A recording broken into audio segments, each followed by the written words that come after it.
As you already know, Mr. Bannerman bought and sold used surplus military goods. And he's often referred to as a merchant of death because of that. I have a book published in the 30s called Merchants of Death. He's an entire chapter called Used Death. Well, it's truly unfortunate because of a number of facts about Mr. Bannerman and his business. First off, at his store at 501 Broadway, the top 2 floors he maintained at his own expense as a museum.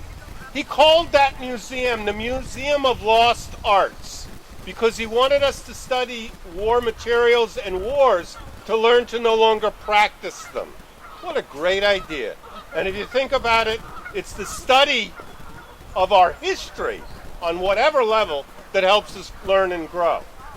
But it's also unfortunate for the fact of the number of his common customers. People like Buffalo Bill Cody bought uniforms, saddles, guns, etc. for shows that they put on. John Philip Sousa bought uniforms from him.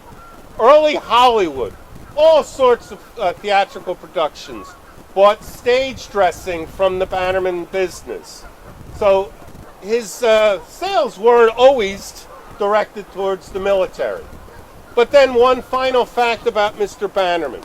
He would, at his own expense, bring young people onto the island and give them a day's adventure. He was kind of like a scout leader before that was a common practice. And he would have them out here, he would teach them boating, he would teach them a little bit about his business, he might fire off a cannon in salute.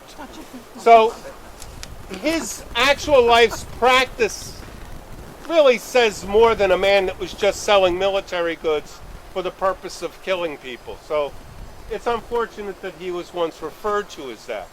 The Trust would like to restore the exterior of the residence at some time in the future. The interior will be renovated into an interpretive space. We have pictures of the interior, but not every detail. So to put the interior back to the way that it was originally would be nearly impossible unless we got a treasure trove of pictures and stuff. So, so the inside will be interpreted and the outside will be possibly restored here. The main structures will be preserved as ruins right now.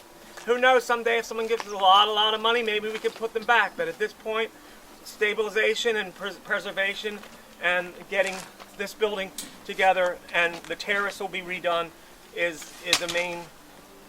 We have an environmental protection grant, which is a grant that is given to projects that are only for specific types like historic preservation and things, and those probably are funded through taxpayers.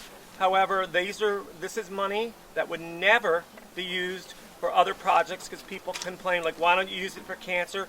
Because they have funds for cancer.